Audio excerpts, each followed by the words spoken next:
సత్యలోకం, కైలాసం నుండి నారాయణలోకం వెళ్తాడు భృగు మహర్షి. ఇక్కడ నారాయణుడు ఆదిశేషుని మీద శయనించి ఉంటాడు.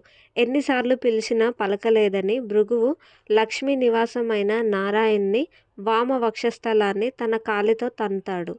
అప్పుడు శ్రీ మహావిష్ణువు తన తల్పం నుండి క్రిందకు దిగి, "ఓ మహర్షి, మీ రాకను గమనించలేదు, క్షమించండి.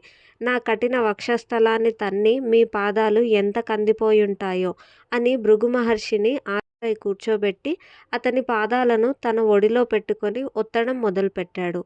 అలా ఒత్తుతూ మహర్షి అహంకారానికి మూలమైన పాదం కింది భాగంలోని కన్నును చిదిమేశాడు.